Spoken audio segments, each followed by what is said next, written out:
Well, hello there everybody, and welcome to a brand new episode of the Omega Metroid podcast. I am your first time host, Doom and Crossing, and yes, as you can probably deduce from that first time moniker, we are both Spateri-less and Latsky-less today, as our boy Andy Spateri, still in Chicago at the time of recording, with his pals over at Zelda Dungeon, raising money for a good charity cause. I actually tuned into a little bit of that live stream last week.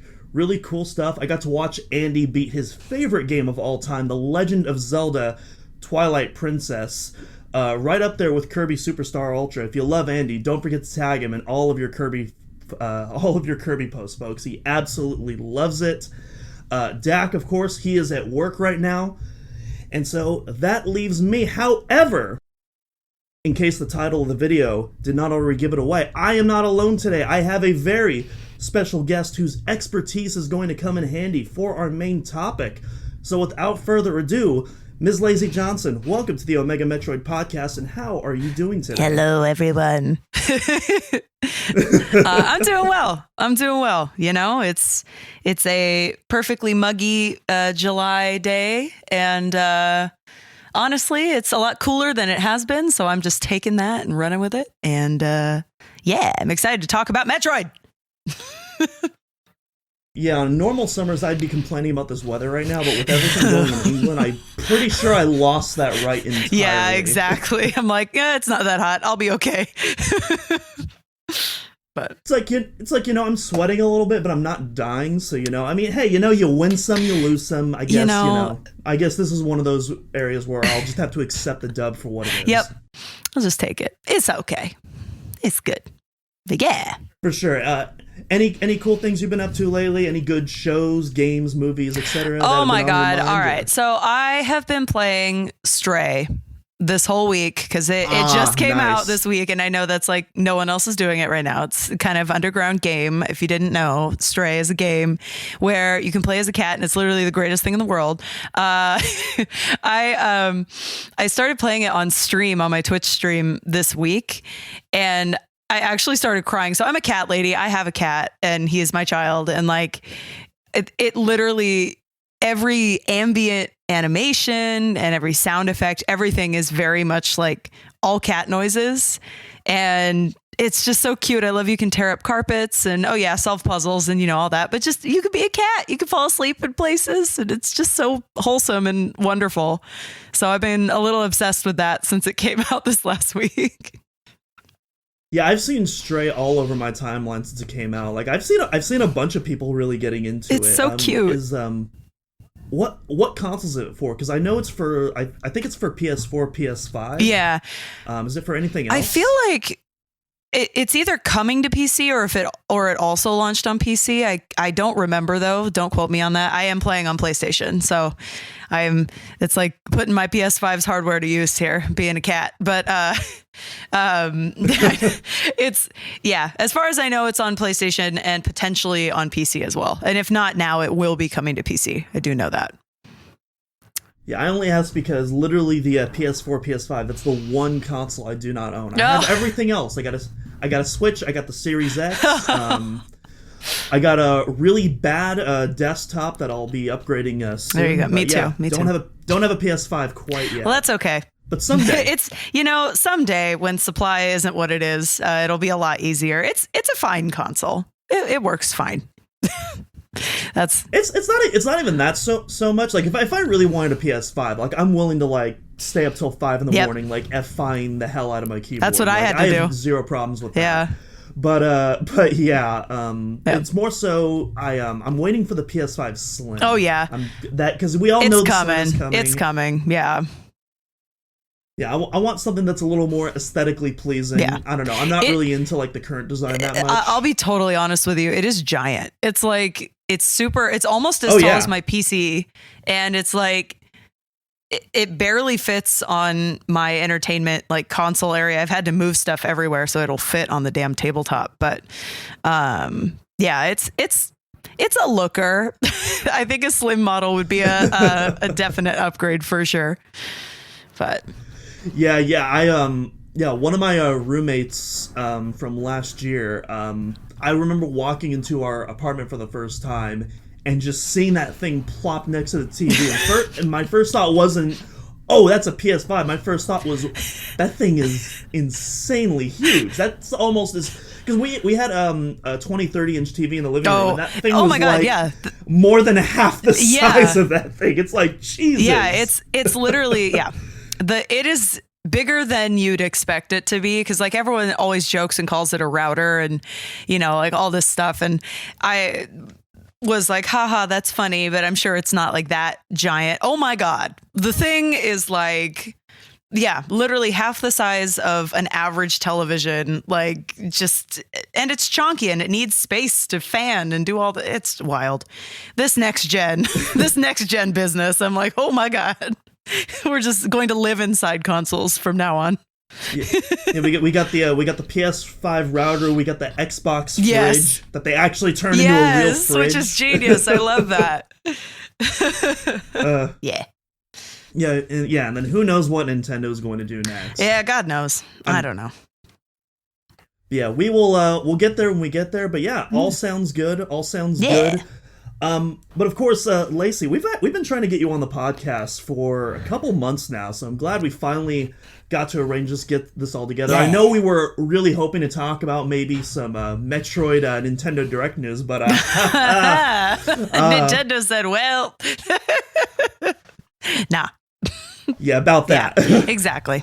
But we do have a fun music-related topic, and music is very much the prime reason, pun not intended, why we brought you on here in the first place. That was good. Because you released this little album that might have something, I guess, to do with Metroid. A little bit. You wanna talk about that? Sure. So back in May, at the end of May, I released a record called Next Mission, which is my love letter to the Metroid franchise.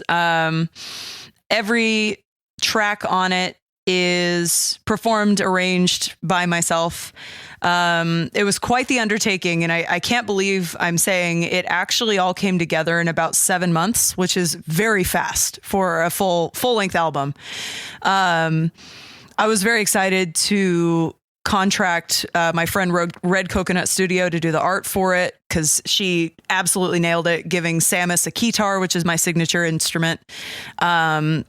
And I mean, I tried to include as many tracks as I could without just completely losing my grip on reality, because if I were to include all of the Metroid tracks that I love and I'm inspired by, it would be years. It would just be like the longest album to ever be. But I'm really proud of it. And it was my second album that I ever did a physical release for, which is pretty cool. Which is another experience entirely. But it's been really fun being able to share the music of Metroid with so many people, and the culture of Metroid and the history and everything. It's such a unique, I'm sure everyone who listens to this podcast understands, it's like Metroid is such a deep franchise, and there's so much lore within the story, within the characters, but also in the music.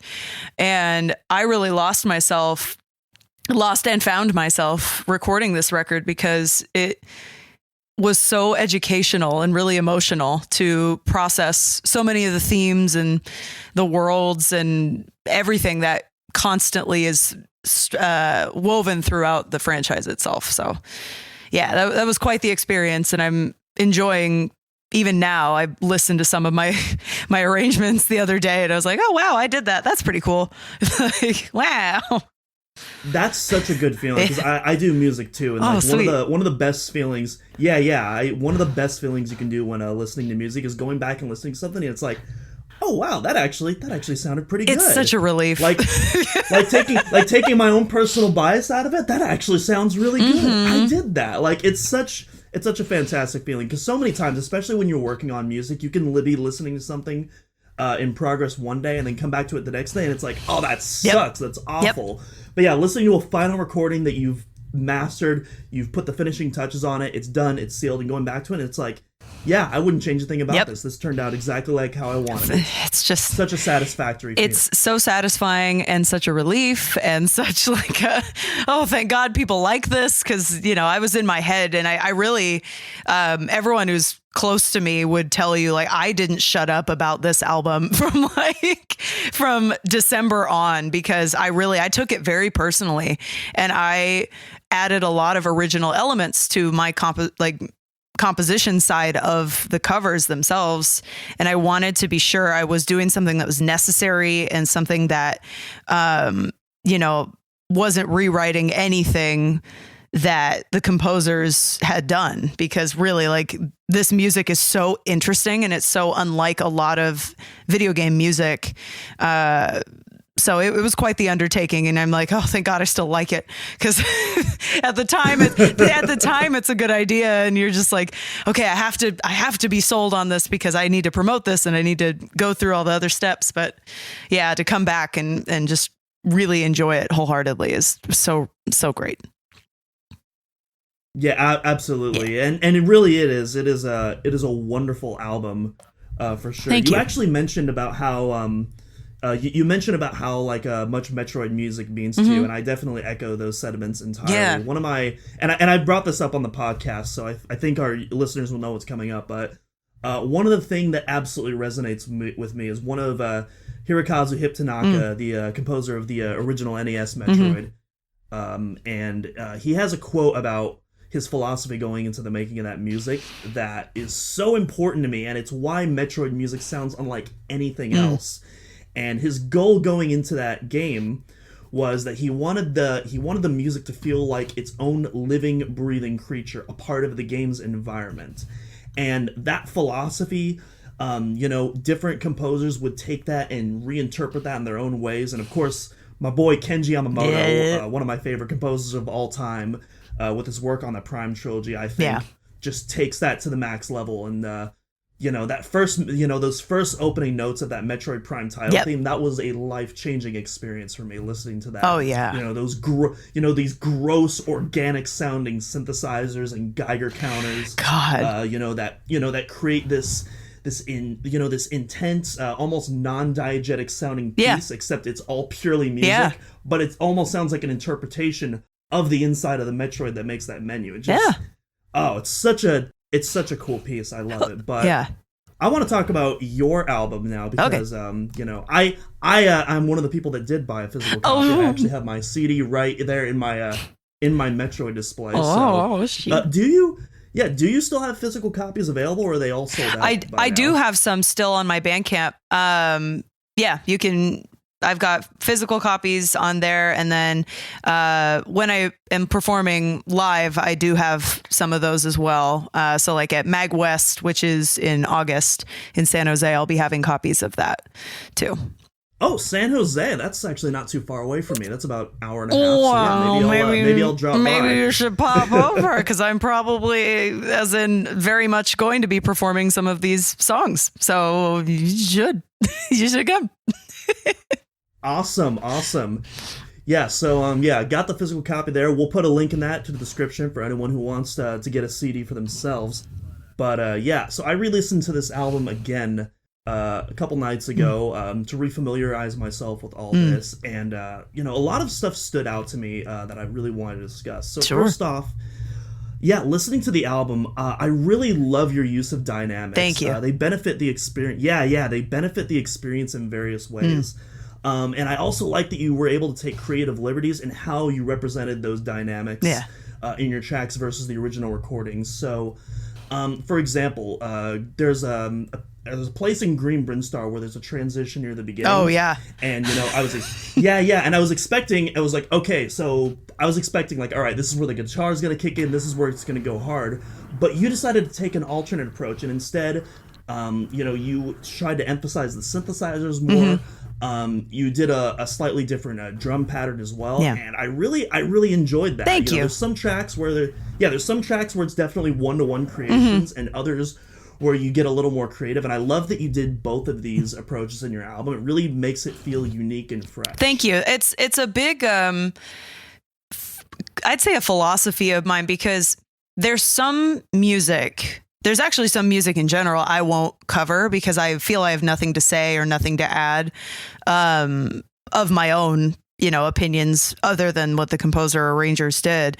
And Metroid is so cool because, as you said, which is so brilliantly said, it's like the music itself is alive, and so much of the music and the arrangements and how they vary per game have footprints. Like, they're very unique in the way that they come across. And what I really wanted to do, and I did this often on the album itself, was maybe take some sounds from a later iteration, but using the arrangement from one of the earlier games, just to kind of give like my feeling on what's there, and or breaking up some ideas or adding in a new section to the piece, just to kind of remind you every now and again. It's like, I'm here. Here's my experience with Metroid. Here's what this makes me feel. And I hope it makes you feel something too.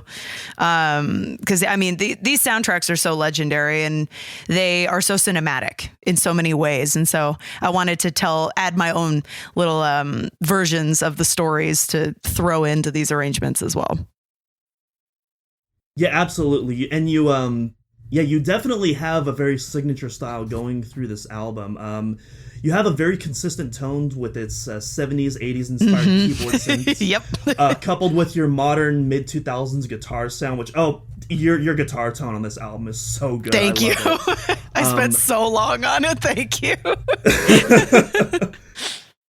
Oh yeah, I love it. Yeah. When the guitar comes in during Theme of Samus, it's just like, I felt that. Good. Because sometimes like a bad guitar tone can just absolutely kill the vibe. Oh yeah, like, your guitar tone is just flawless. Thank you so much. But but despite those two mainstays, you also fill this album with so many surprising directions and palettes, accents, and patches. And I just kind of want to know how you decided on the soundscape that you ultimately decided to pursue for the album. All right, so I am a big fan of cinema, film scoring. It's definitely a passion of mine as well to score. I've scored a few indie films and stuff, but like, I wanted the whole time to reference back to what would Ridley Scott, who obviously, Metroid and Alien have a lot of similarities, but like, if I were like scoring a Metroid film that was directed by Ridley Scott, and I wanted to make music that was reminiscent of the time period, the composer, and then my own rock influences, I was like, okay, we have to find the middle ground between all of those very odd influences, but they all work together in some way. I mean, I'm a big fan of 80s and 70s synthesizers as it is. Those are always my go-tos. I wish I had inclinations towards some more modern synth sounds, but I keep going back to my retro feeling, and it felt right with these tracks in particular as well, just kind of going off of like an NES sound. And I went, okay, I don't want to make this sound modern, but I want to modernize it, or make it feel a little more performed, rather, because I perform all of my stuff. I don't program anything. So I wanted to give a new kind of life and color into it. But definitely, I mean, so much of the music, I wanted to have texture. I wanted it to have breath.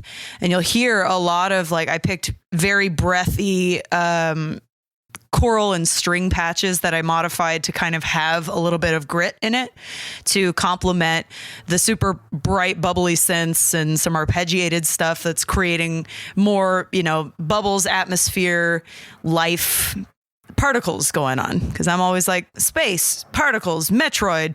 It's got to have, all these different textures and sounds and colors, and the world of all these games are so different.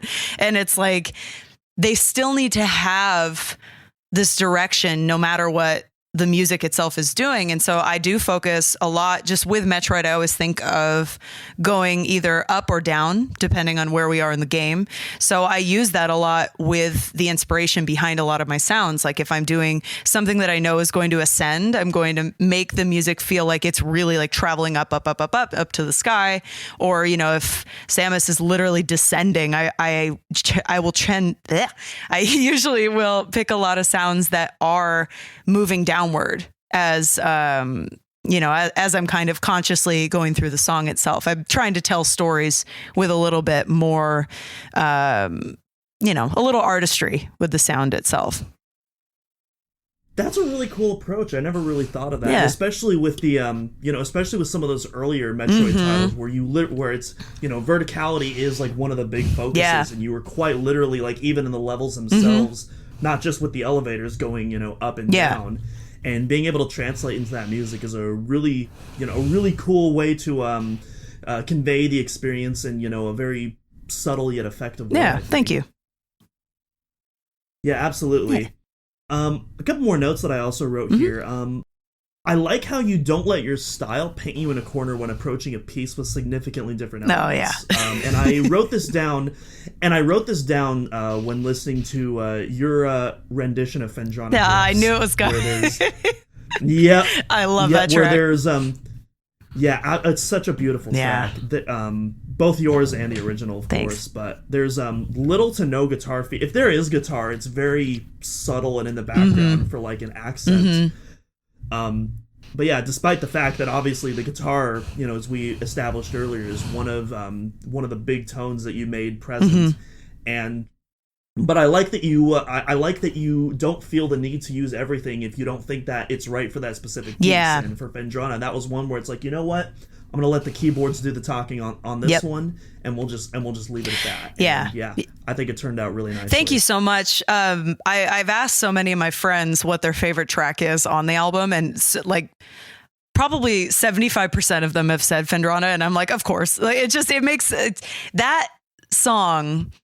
I recorded start to finish in one session. I got the entire thing done in one recording session, which was probably maybe 5 hours. That's it. And it was such a easy song to feel inspired by. And even when I play Prime, it like, I've been playing the Prime hack. Don't come for me, y'all, but I've been playing it recently. And oh no, our boy Dakota Lasky, he also loves Prime. It's hack. fantastic. Anything, he's clapping it's right now. Absolutely fantastic. So good. I'm glad I'm in good company. But like when I hear it, I just like, I long for some of the elements I did put in, because in that arrangement, I really wanted to keep things light, keep things how they are in the area in Prime. But then I also wanted to kind of keep the listener on their toes a little bit. And I added a lot of darker sounds towards the end and kind of added this uncertain feeling where things are changing. And, you know, from there, I go into the rest of the Prime soundtracks that I threw in. But it's like, you know, it's when you're making an album like this, it's so important to keep in mind the story you're telling with your tracks. And a lot of the song order in general, too, was basically like the story of Metroid. So, you know, I picked it starting at the title, and then we have the introduction of Samus, and then she's descending and moving through all these different areas and encountering kind of what she's meant to do in this mission, and then slowly making her way back upward to space and kind of finishing out with our boss fights towards the end. And then she comes out victorious. But even at the end of the staff roll that I recorded, there's still a little bit of mystery and a little bit of unsettling feeling. So I worked really hard to create a story within the story that we all know so well, which was more challenging than I expected, but I'm really, really happy with the result of it. Well, if there's anything I've learned when playing Metroid, the galaxy is never truly never. There's always more to do. True that. Always more shenanigans going on. True that. Yeah, absolutely. Yeah. Last couple of notes I have here, and then we'll get on to our main topic. Yes. So there's a synth in your Kraid's Lair Brinstar Depths arrangement that reminds me of the Vocaloid patches for the Splatoon series. I don't know if that was I know exactly what you're talking about. You know? Okay. It's funny. So I did this song as a one-off in November of last year because I did Ridley and people started calling me Lacey as like a nickname on Twitch and stuff because, you know, we all were debating what Ridley's sound is and we all settled on Scree. And then I always played it whenever, you know, I would perform on these events. And so people started calling me Lacey. And I said, all right, well, maybe I should do a different Metroid boss kind of feeling song. So that way other people, you know, I'm not just Lacey, I'm more than that. And then, so like Kraid, this was right after, I think it was right after I was playing Dread, and I just was like, God, Kraid's so gross, man. Like, especially in Dread, it's just his toenails. I was so personally offended by his toenails coming to get me. And like, doesn't have the best hygiene. No, he's just gross. And so I went, you know, I really want to put a synth in here that sounds like Kraid's gross body and toenails. And I literally, you'll hear in the recording too, I recorded some John Carpenter-esque like click, click, click, click, click, click, click, click, click, click, click, clicks like in the backgrounds. And those were meant to like represent his stupid toenails. And like, there's so much Kraid in this song. Like I wanted to pick the most gross, like dubstep bass patch that I could humanly find and just be like, yeah, that sounds like him. All right. So this whole song is just me like personally being offended by Kraid. It sounds like you lashing out at Pretty Kraid much. and then just like, yep, that's the Pretty track. much, yeah. And then it just like, I wrote a prog breakdown. I don't know where that came from. And it was just like, all right, well, I guess this is just what my battle against Kraid is like. But, yep. And the last note that I have written down, quote, in caps lock, "Dat Ridley theme go." That's it. That's what it says. You know, bless. Thank you. Thank you. Received. So, yeah, I guess we can figure out what my favorite track on the album was. Well, fair enough. It's, you know, now you know the history of Lacey. So like that Ridley arrangement, I've performed it, God, probably almost 100 times. I just like, that is one of the craziest songs to do. And I just love it every single time. I don't get sick of it. People love to just like thrash around to it. I'm like, good, keep doing it. Scree, you know, just like go off, be Ridley, do it. Oh man, I cannot wait for like COVID to like subside even more because like man, like going to concerts is great, but man, I'm ready for the pits to open back up. Oh my again, God, man. I know. I miss that so much. I know. I'm ready. I'm ready to pit and start a pit. Let's go. I will happily get a circle pit going for sure. We'll get a morph ball pit going. Perfect. Oh. I was about to say the perfect pit doesn't exist. There it is. There it is. Morph ball pit. Let's go. Yeah. A morph ball pit or a screw attack pit, one of those. Fair enough. I'll accept. Mm-hmm. But yeah, Lacey, congratulations on the release. Thank you. It's absolutely phenomenal. Thank you. I'm super happy to have the physical copy with the autograph, by the way. That was a super cool surprise. Well, thank you. Thank you for ordering one of those as well. I mean, I've been so humbled by the response. It just felt like it was the least I could do was to sign everything. And I mean, this album means so much to me, and I'm so happy people like it because really, as I said, it was a very personal thing for so many months to finally share it. I went, oh, this is great. I'm so happy people like it. Absolutely. The journey paid off. It's wonderful. And folks, if you enjoyed hearing us talk about it, but you actually want to listen to these pieces yourself to get some more context on the discussion, we'll have links below so that you can check it out on YouTube, the Bandcamp page, as well as physical copies, which are still available. Yes. Definitely, this is one that you should get, whether you're going for the 100% run or the any percent. Ooh! It is a must-have. Yes, item. do it. Listen, enjoy it. Vibe. Do it. Do it.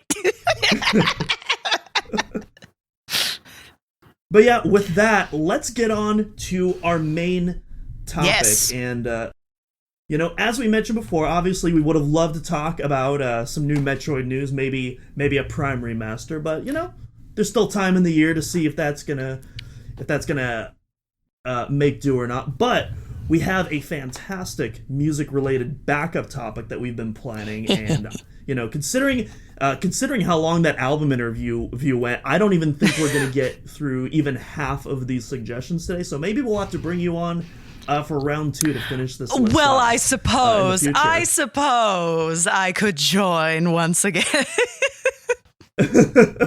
No, of course. Honestly, and there's so much good music in this franchise. There's so much music that I feel like you don't necessarily think of immediately if you think of the Metroid music, right? Because we're so conditioned to like our big themes. But so many of those area themes and moments in the franchise are so memorable, like there's so much of it that isn't the stuff that you're singing all day that gets stuck in your head, Ridley. But like, if you're me, but it's like, there's so many of those songs that just, they mean so much in the game itself. And it's just, I love it. I'm not going to spoil any of the choices, but I made choices. Oh yeah, many decisions were made. So basically, folks, what the idea is for this is basically, Metroid has so many iconic themes that we love that have appeared in multiple titles, and what I want to do is, let's have a discussion on what our favorite version of some of these reoccurring themes are. There is a couple of exceptions for the song that will open and close the segment. The first one is the title theme, and the reason why this is an exception is because I was meticulously going through every single track that appeared multiple times, and the first one is the NES Metroid title theme. So I was going, okay, you got NES, you got Zero Mission, you got a Smash 4 arrangement, which by the way, that is actually before I get into that, so this is an important rule. Almost forgot.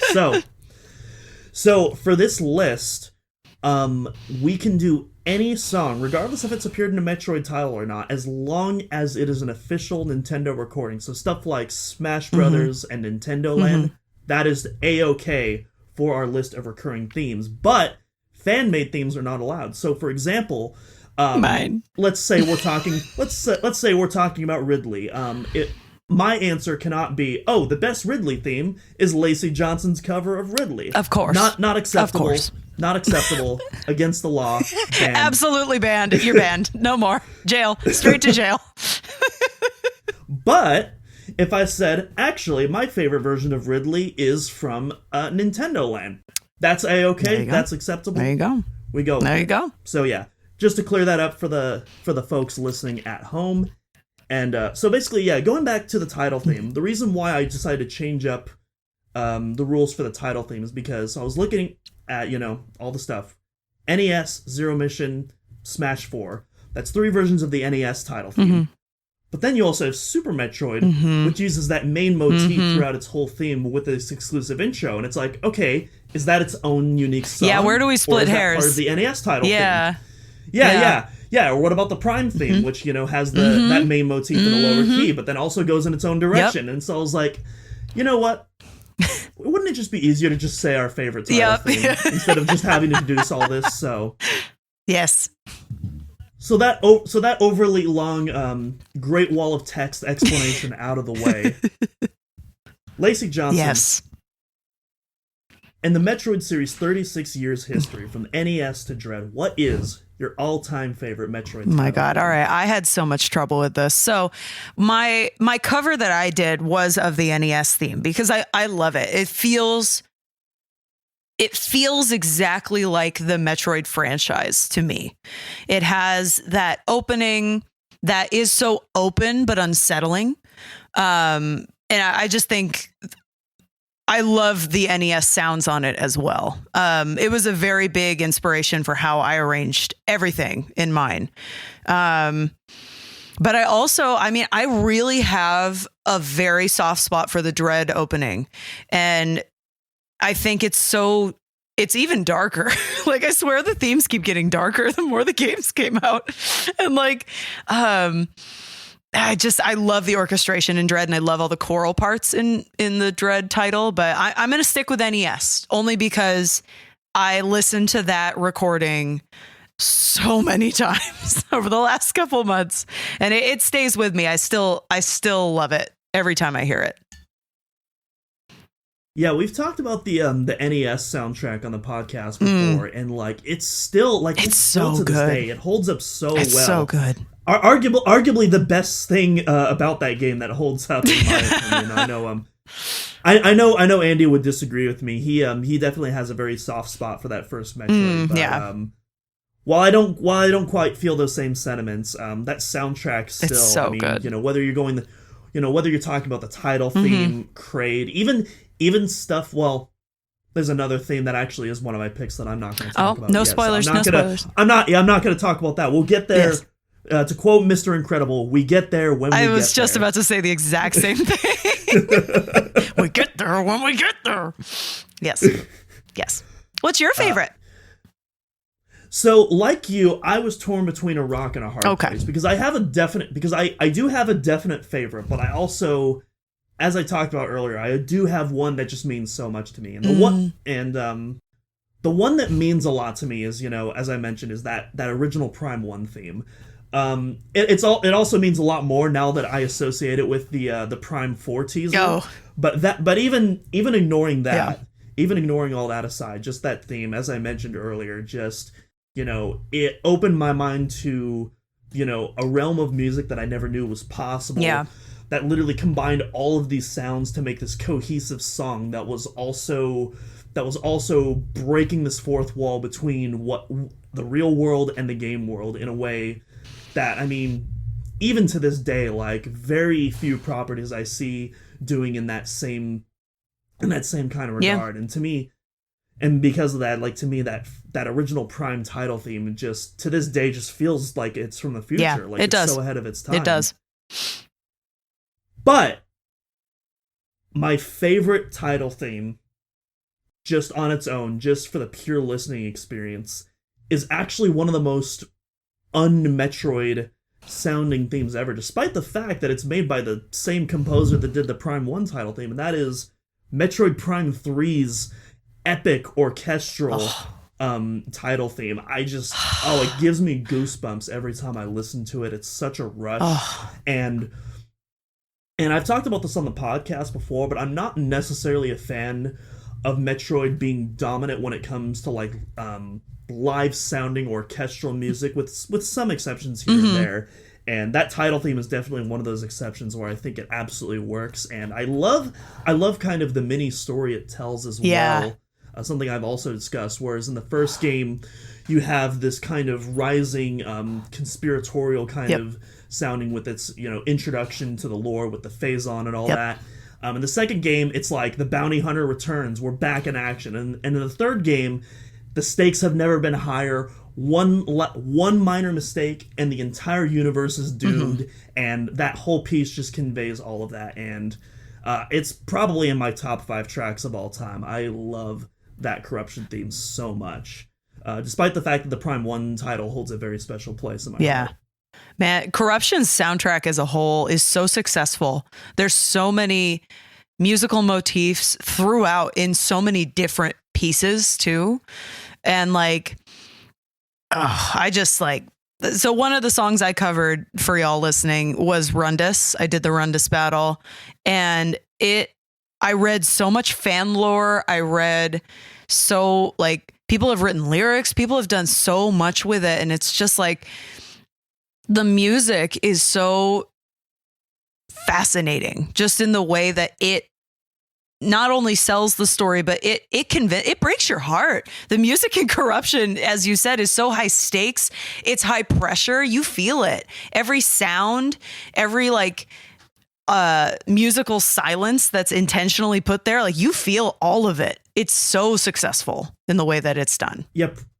Yeah, Prime 3 throughout its entire score, it really conveys this sense, this kind of grim sense of the needs of the many outweighs the needs of the few. You feel that especially during those hunters fights, especially like in what you just mentioned, Rundus' fight, where obviously like Samus doesn't want to kill Rundus, but she literally has no choice. She has no other option.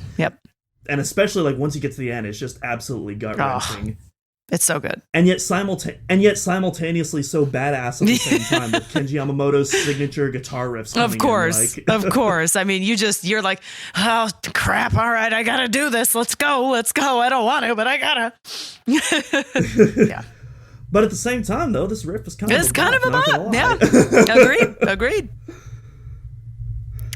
But yeah, very different choices for our title theme, but both very good picks depicting very different eras of Metroid.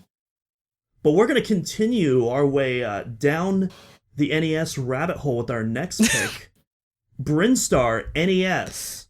Now, despite the fact that this is arguably one of the most famous Metroid tracks of all time, this has actually appeared in surprisingly few actual Metroid titles. It's appeared just as much outside of the franchise as it's appeared in it. So you got Brinstar NES, you got Brinstar Zero Mission, you have the other Brinstar Zero Mission after you're fully upgraded and you start mowing down pirates like it's nothing. Yep. And then you got the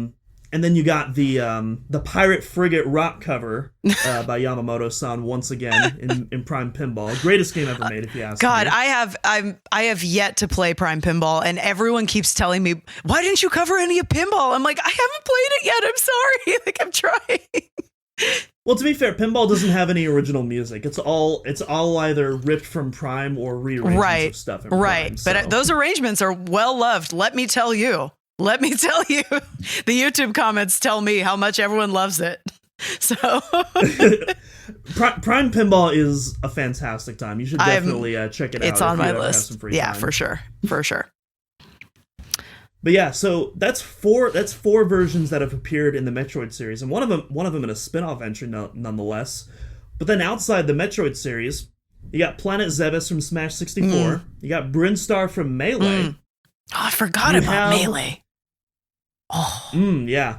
And then you got, technically it's the escape theme in Smash 4, but about halfway or 3/4 of the way through the song, you have the Brinstar theme return kind of up until the halfway point before it loops back into the escape. And then you have Brinstar from Nintendo Land, which is fully orchestrated by Ryo Nagamatsu, who, slightly off topic, is slowly becoming one of my favorite modern composers over at Nintendo. Done a lot of really cool stuff recently, from Breath of the Wild to a couple of the recent Mario Kart games. Nice. Really talented composer over there. Nice. So you went first last time, so I think I'm going to go first this time to pick my penultimate Brinstar theme. And despite the fact that it's very un-Metroid in its sound palette, I think I'm going to pick Smash 64 Planet Zebes as my all-time favorite rendition of Brinstar. Okay. I really like this one. Yeah, this was composed by Hirokazu Ando. He works at, I don't know if he still works there, but at the time at least, he worked at HAL Laboratory and he composed the entire 64 soundtrack. A lot of experience with the Kirby games. And you can definitely feel a lot of that Kirby influence throughout that soundtrack. Oh, yeah. And all the sounds. And even... absolutely. Yeah. And but yeah, despite the fact that Metroid and Kirby obviously have very quite different tones, they're the same. I feel like it actually. I mean, you have the cunning god of death, and then you also have Ridley. It's fine. It's fine. Yes. But yeah, despite that, I actually think his sound choices really work well for Planet Zebes, and I kind of like the more lighthearted approach. I think it works in that game, and it's just a really fun track to listen to on its own right. Yeah. So. Oh, nice. That is my pick for Brinstar. What about you, That's Lacey? A good choice. Honestly, I had a hard time with this one because, as you mentioned, it's not super everywhere. And the variety between a lot of the arrangements within Metroid itself are very similar. But for me, I enjoy Zero Mission's soundtrack a lot. And it's so funny because I know, obviously, it's a remake per se, but it's like...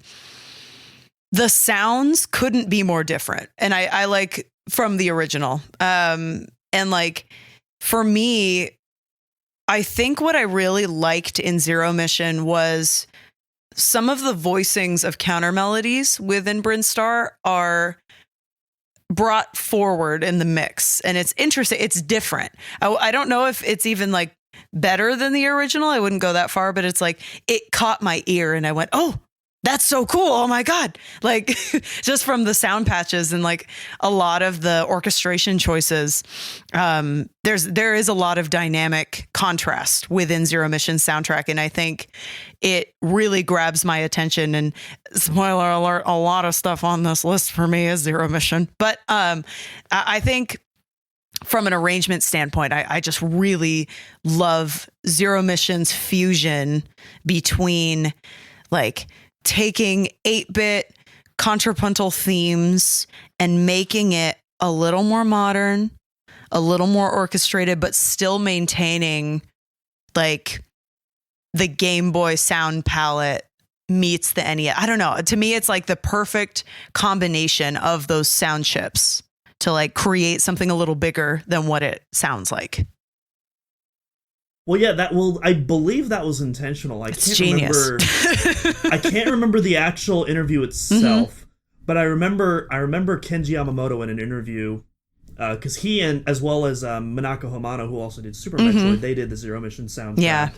And I remember in an interview, he was talking about how he specifically had discussions with Tanaka-san about what direction he wanted to go with when doing his portions of the soundtrack. Yeah. And I believe he specifically tried to emulate. He specifically used lower quality samples, I think, when doing that to emulate the feel of like a string section, that NES soundtrack. Yeah. But also giving his signature Kenji Yamamoto-isms, like the choirs and stuff like that. Like if you hear any choir in Metroid it's always Zero, him. Like, you know right after that. Oh, that's Yamamoto. Yeah, totally. That's my boy. Yeah. Oh yeah, it makes so much sense. I mean, really, like everything feels like it was a choice, and I like that in this soundtrack, definitely. Yeah, absolutely. And Zero Mission has a very special place in my heart. That's actually the very first 2D Metroid that I ever beat on my own. Oh, nice. And so, yeah, I was really, because back then, like, I was, like, pretty much all about 3D games, but there was something about the 2D Metroid game. It was 2D Metroid and 2D Mario. Those were, like, the two exceptions that appealed to me in the 2D realm. Obviously, nowadays, like, I love all my retro games, but, I was a young lad, I had some growing experience too. But despite all that, yeah. 2D Metroid and 2D Mario appealed to me, and Zero Mission was just an absolute blast. It's so good to play back in the day. It's easily the game I've beaten the most. Nice, and I've lost count of how many times that's been now. Wow, I love that. I love it. Yeah, I've beaten it multiple times in a single day, even. But it's been a long time since I've attempted anything like that. But yeah, absolutely love that Zero Mission soundtrack, and a very good pick, obviously. Both of those. I'm assuming you're going with the first Brinstar theme. Yes, not the first one. The first one. Choice, yeah. Right? Okay, yeah. Figured, but just wanted to double check. Of course. Yeah. All right. Our next song. This is a big one right here. This was so hard. Yeah, the theme of Samus. Originally the theme of Super Metroid in the prologue sequence, but has since, in all its iterations, been renamed the theme of Samus. I'm not even going to list off all of the games. It's so many. Many. All right. I will go first for this one to demonstrate the mental struggle. So my first Metroid game I ever played was Super Metroid, and it is still, in my opinion, one of the best games ever. And Andy's clapping right now. It's so difficult for me. I'm gonna go out there. My favorite is actually from Dread, because of the arrangement, because of the feeling, because of the choir. It just, for me, that arrangement is so sinister, and I think it really caught my ear in the sense of, oh my gosh, I've never thought about Samus from this kind of musical perspective before. And it's cool. I like when anything can literally make me change my feeling on a character. There were so many fun orchestral elements in it, and that was the version I definitely based my cover off of.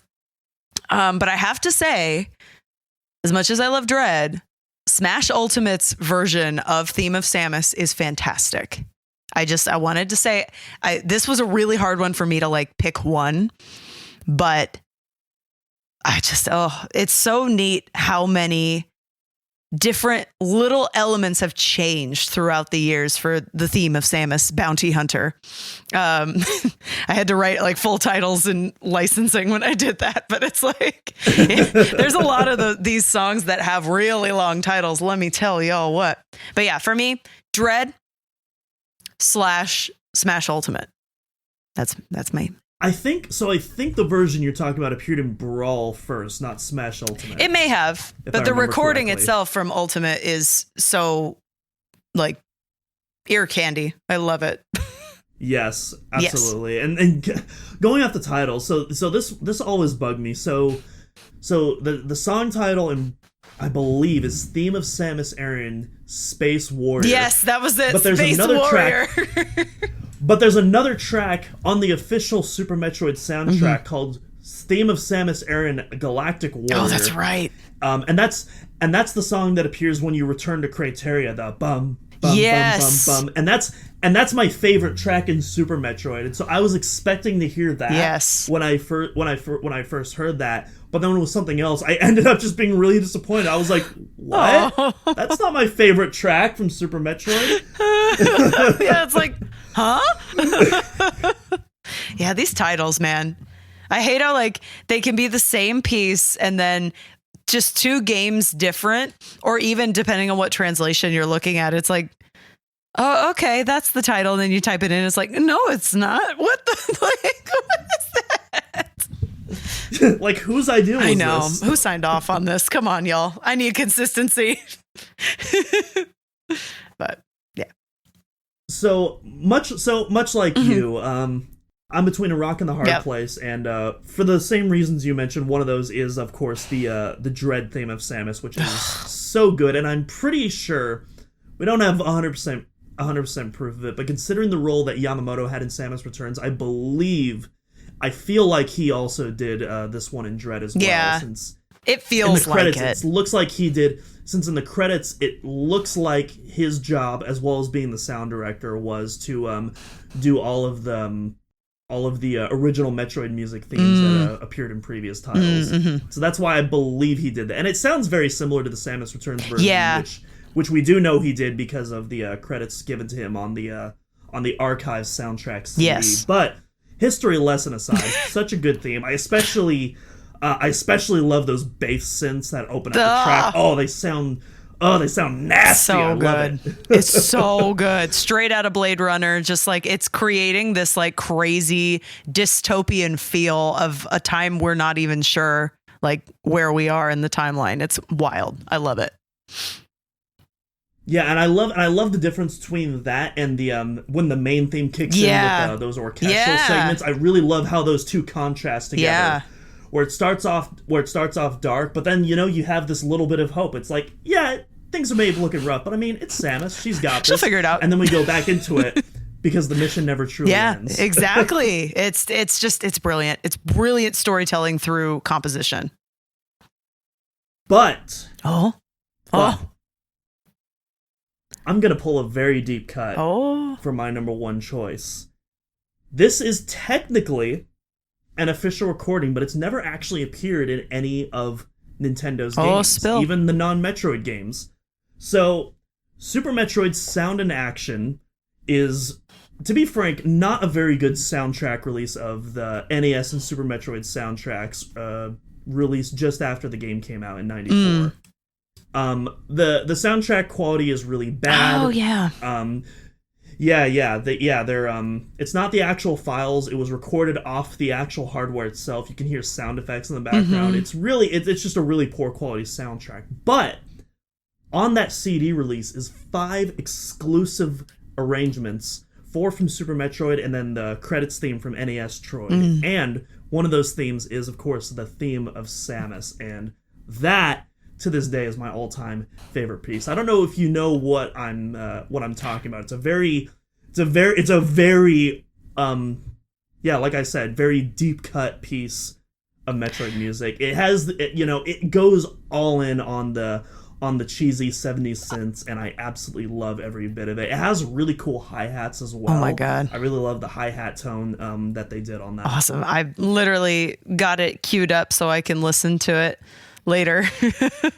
I remember when I was doing some research on the soundtracks, I remember the sound in action. Because I thought the cover was so weird for the cover art, and I was like, what is this? Like, I don't even know what this is.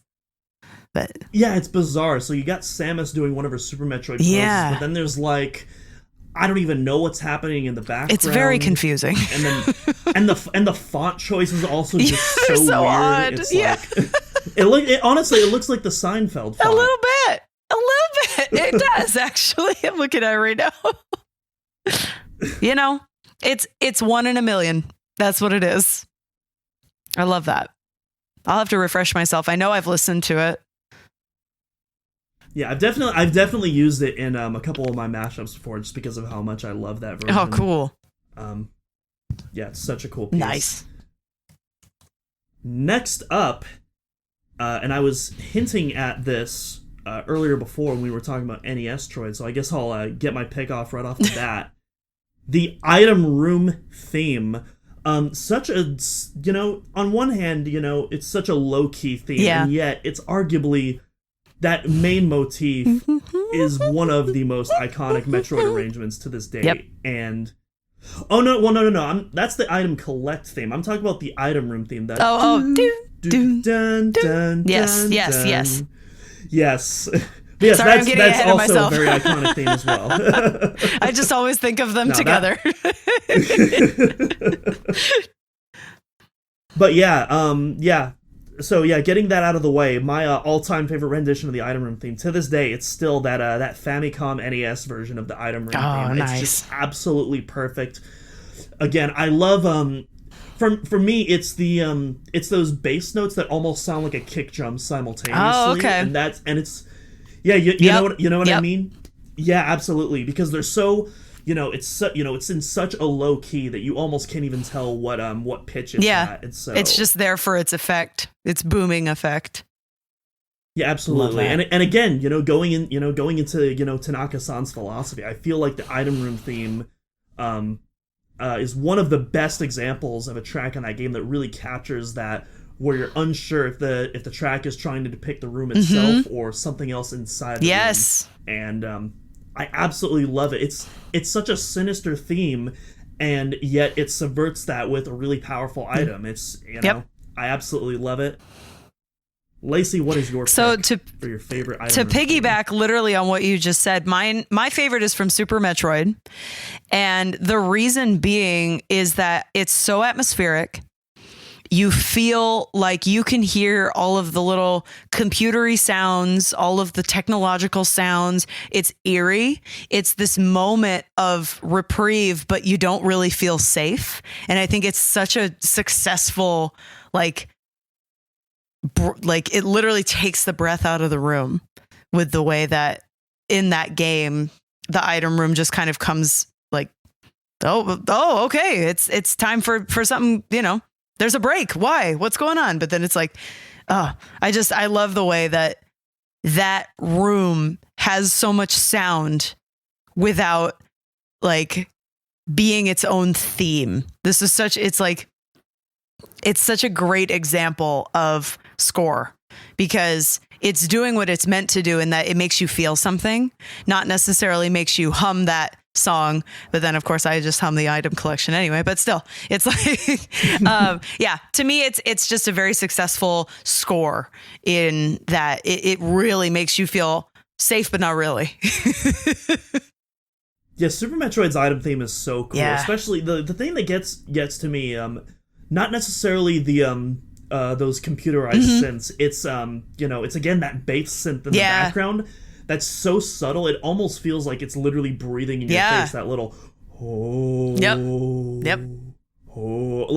it's just like that to me is like what completes that track and brings out its full potential. Yeah, absolutely agree.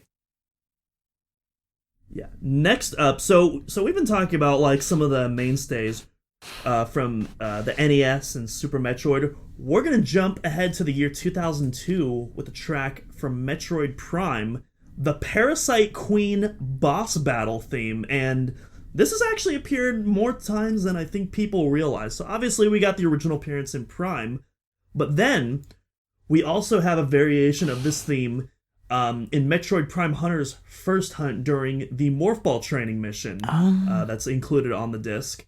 And then on Metroid Prime Hunters, a variation of that is used for the Fire and Ice Spawn boss battle. And finally, most recently in Smash Ultimate, we had an arrangement done by Motoi Sakuraba of Dark Souls and Mario Tennis fame. Because of course. Literally the two sides of the spectrum right there. Oh, definitely.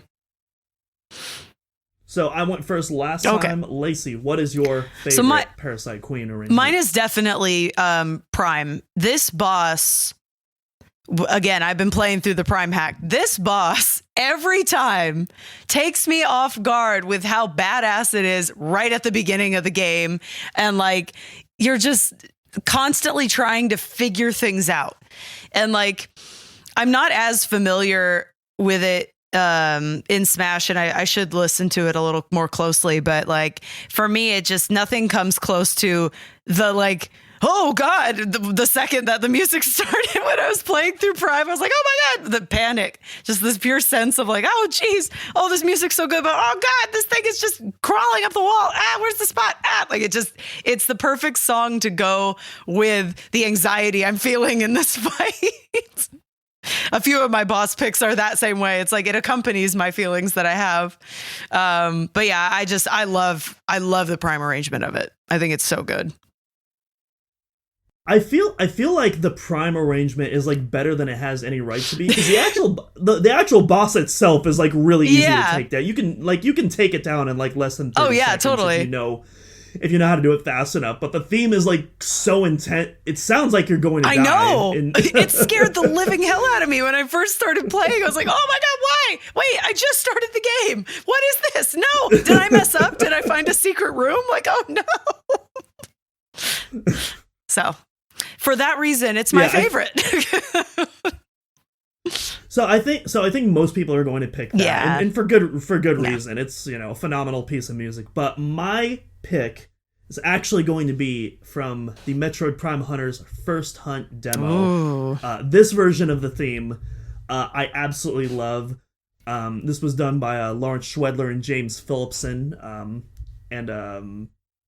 so this track, it's a lot speed. It's basically a metal version of this original track, but obviously like none of the instruments are real. It's all sampled and made using synthesizers and all that. But yeah, you have very clear percussion and stuff like that. You have a much faster tempo and all that, and yeah, it's just basically meant to get the blood pumping, and yeah, I absolutely love it. It's really cool piece. There's this really cool trend right now in video game music of restorations, where people will find the original samples and the original equipment that these composers used, and they will manually redo the themes and release higher quality versions. I know some people disagree. Some people love that more authentic sound. I personally love a lot of these restorations, and I would absolutely kill to hear a restoration of that first time. That would be really cool. I love restorations because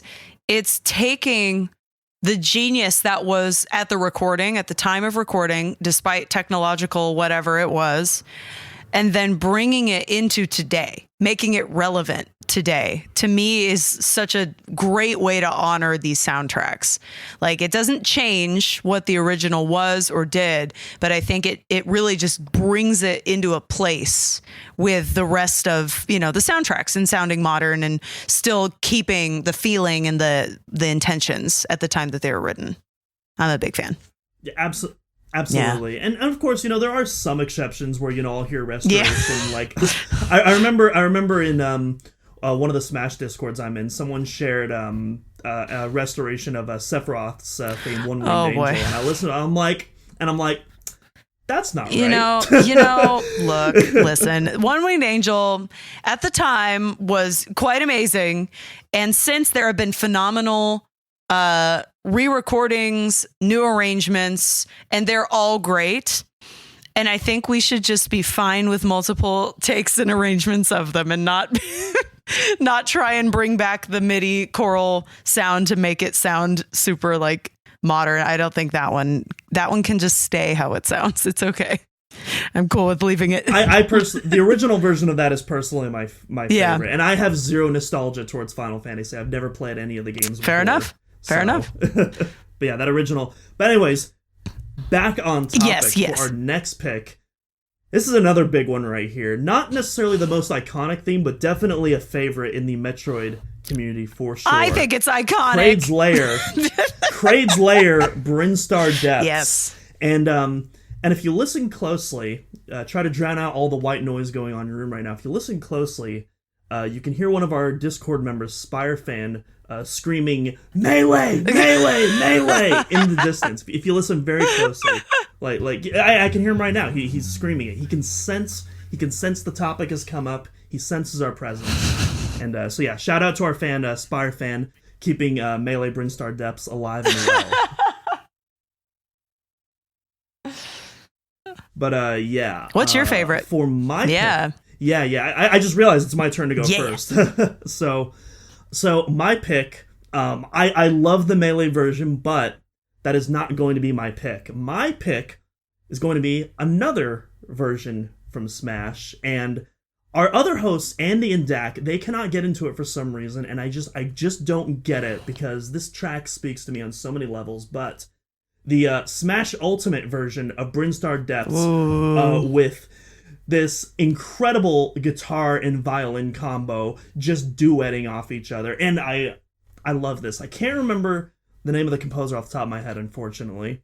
But the composer also did work in the Castlevania series. So it's literally a Metroidvania track coming together. And you could hear those influences in the violin sections of this. Yes. And then you have the more Metroid stuff being represented in the synth and the guitar. Yes. And it's so... Or actually, no, the guitar is kind of like the bridge of those two series, because both of those have history in guitar as well. And so it's like, it feels like this beautiful marriage between the two series to create this incredible track.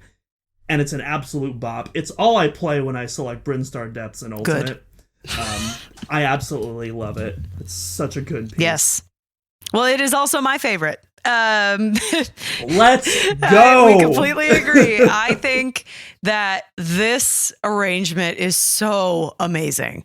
When I was arranging Kraid's Lair, I used the NES arrangement because I can hear all the layers in it really well. And then I kind of like go from there. But if I were to pick something that I would purely want to listen to because it would literally get me ready to fight Ridley myself, it would be this version, because those stops in the beginning, the really crunchy guitar, like all of it, the layering is just like, it's so much to keep me going, to get me going, to get up off my feet. I love this arrangement so much. It feels like fire. Like just when you listen to it, I'm like, yes, I feel the heat. This is great. But yeah, I love it. I genuinely, I do not know how anyone can just dislike this. Oh, I don't either. I listen to it and it's just like, yep. Yeah. Yep. That's the sauce one right there. That's the one. You made the sale. That's it. Agreed. We got another very big one coming up next. Oh, yeah. Lower Norfair from Super Metroid. Yes. This is a big one for sure. Lacey, what is your pick? All right, so I had a Norfair? question, because this might go without saying, but can we also call it Magmoor Caverns ? Does that also apply, kind of? Well, I mean, yeah, they're the same. I track. know, So, it has a different title. I wanted to be technical to our rules, so because that is my favorite. So this track, the Magmoor Caverns variation. Yep, that almost made it on my record. It was the one track that I can't get this together in time for my deadlines, because I love that. I love that track so much. We'll save it for the deluxe. Yeah, edition exactly. release. The deluxe remaster double disc, like with the exclusive pre-order bonus. Yes, track. of course. And Magmoor will be the pre-order bonus because I have it like 60% done. But yeah, There's so much I love about Prime's soundtrack in general, but the percussion in the beginning of Magmoor Caverns every time blows my mind. And it's so simple, but it's so effective. Like everything about the combination of the choral patches, the percussion, like it all just makes you feel like you're in that space. I dig it so much. I love Magmoor. Big fan. Yeah. Yeah, it gives off, it gives this almost tribal vibe off, because it feels like hitting this wooden drum with the percussion. Yeah, you just feel it. Like, I don't know. It's the weirdest thing. It's like that track, whenever it starts, I feel the skin of that drum. I like feel it in my face. Mm-hmm. It's perfect. Absolutely. And like you said, like it's such a repetitive pattern, but it carries the rest of the song. That simple bump, bump, bum, bum, and it works so well. My favorite is going to be where it all started, the Super Metroid Lower Norfair. Good choice. There's something about and again, like Prime is the first time I heard this theme. Mm-hmm. So it's, again, this isn't like a nostalgia pick or anything, but there's something about that Super Metroid theme. Again, I think like how the percussion is why you chose the Magmoor Caverns. I think it's the percussion in Super Metroid that makes me lean in that direction. I love, a lot of these variations. I really like these more bassy approaches to percussion, and like you really feel that with those loud thumps of the Lower Norfair theme on SNES. Yeah. And I think it really carries as like this precursor to the Ridley fight. Yeah, definitely. You feel something's going down. Like, there's no reason for us to kind of get in this internal rhythm within the area if we didn't expect, like, there's going to be something in here. There's no way that we're totally safe in this area right now. There's something lurking in the depths. And I think the constant just like rhythm and the building of like the breathing of the space, it's like, okay, I can feel something's about to go down right now. And then also on the choirs, I also really like the more staccato approach that the Super Metroid version takes, because it almost feels like it's a second layer of drums because of how short those bursts are. You know what I mean? Definitely. Yeah, it changes the flow of it too. It makes it a little more urgent when there's just like a yeah,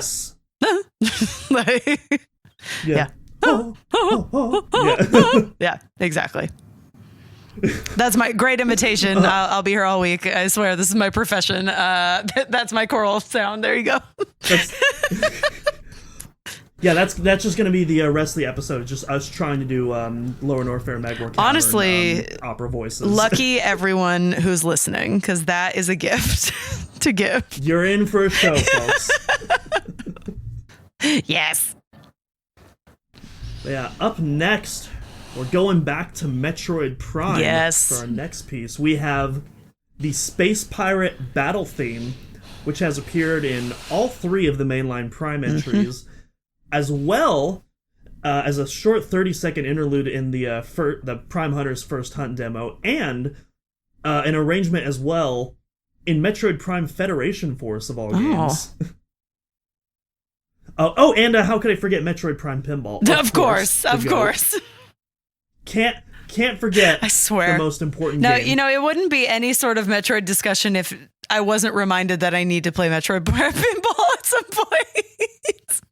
Oh, yeah, by the way, Lacey, have you played Metroid Prime Pinball yet? I haven't yet, but it's on my list of games to play. Just every 20 minutes, just slide that in somehow, because that's like, it's just how it's like living on the internet making Metroid stuff. Yeah, on the YouTube video, we'll have to do a Metroid Prime Pinball counter. Oh my god. Or something like that. So yeah, editors, if you're listening to this, you know what to do. Yeah, you know what to do. All right. So for my pick, again, much like Lower Norfair, I'm going to go where it all started. That original Metroid Prime Space Pirate battle theme. Good choice. Everything about it. It has that perfect marriage of this technologically advanced species, but also this animalistic tendencies and kind of psychotic nature of the pirates that's so well captured in this theme. You have these synths that almost sound like horrific creatures screaming, which I kind of like to interpret it as all of the biological and cybernetic experiments that they're always performing on each other. Again, you have Kenji Yamamoto's wonderful guitar skills coming to play in the second half of the track with a slow guitar riff that brings it all back again into that A loop. This to me is like, again, the perfect version of this track. I love this track in Prime. And every time they come and attack, it's like, oh man, like you hear the music start and you're like, oh geez, here we go. You know, it's just like, oh boy, it's time. Especially after you get the thermal visor, where it's just like, God, the thermal, oh geez. Yeah, that fight, that sequence of fights, that area, just all of it, all the thermal, I have opinions.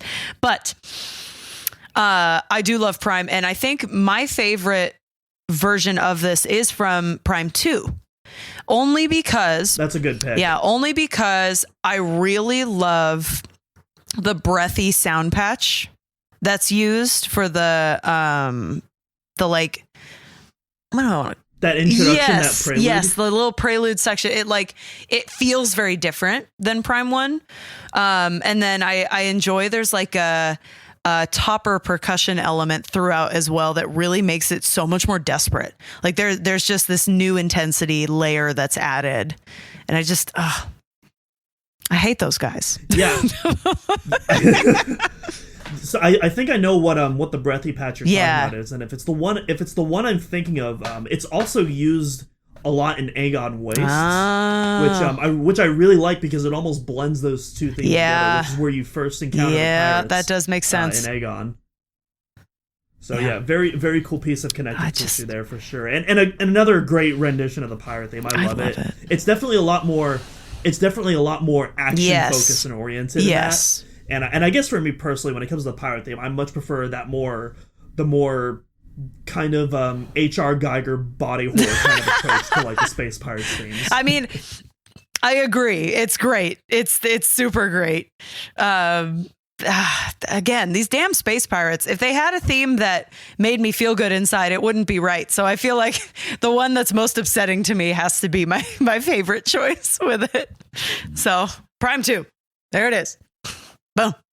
Absolutely. Two very good renditions of the theme. Both done by Kenji Yamamoto as well. Man. So the GOAT, the man, the myth, the legend. At it once again. Back at it. Making us hate the space pirates. Yeah. And going back to the one that you unintentionally spoiled earlier. Next, you know. Up next, we have the item collection jingle, not the item room theme.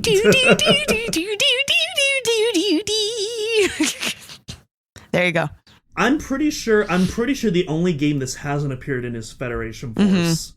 Otherwise, it's appeared in every single title. Mm-hmm. It's one of, I believe it's the only recurring theme that appears in Metroid 2 Return of Samus as well. So, fun fact about that. There you go.